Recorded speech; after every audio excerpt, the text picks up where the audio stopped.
Jubilee hills ఉప ఎన్నిక ప్రశాంతంగా ముగిసింది.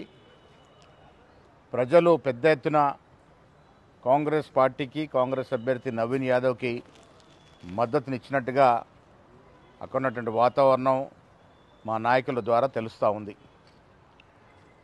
జూబ్లీ హిల్స్ ఉప ఎన్నికల్లో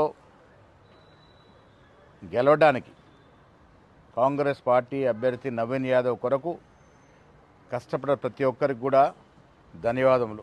ముఖ్యంగా రాష్ట్ర ముఖ్యమంత్రి గారు శ్రీ రేవంత్ రెడ్డి గారు అనునిత్యం ఈ ఎన్నికని పర్యవేక్షిస్తూ అందరికీ సలహాలు సూచనలు ఇస్తూ ముందుకు నడిపించినారు. అదేవిధంగా ఉప ముఖ్యమంత్రి బట్టి విక్రమార్క గారు, గౌరవ మంత్రివర్యులు, శాసనసభ్యులు, శాసనమండలి సభ్యులు, కార్పొరేషన్ చైర్మన్స్, అదేవిధంగా కాంగ్రెస్ సీనియర్ నాయకులు, మహిళా కాంగ్రెస్, యువజన కాంగ్రెస్, ఎన్ఎస్వై సేవాదళతో పాటు వివిధ డిపార్ట్మెంట్ల యొక్క చైర్మన్లు అందరూ కూడా ఈ నెల రోజులుగా ప్రజలకి మేమిచ్చిన అభివృద్ధి సంక్షేమాన్ని చెప్పడంలో విజయవంతమైనారు. ప్రజలు మేమిస్తున్న సంక్షేమం పట్ల, మేమిస్తున్న అభివృద్ధి పట్ల సంతోషంగా ఉన్నారు. కాబట్టే పెద్ద ఎత్తున కాంగ్రెస్ పార్టీకి మద్దతు వచ్చినట్టుగా తెలుస్తూ ఉంది.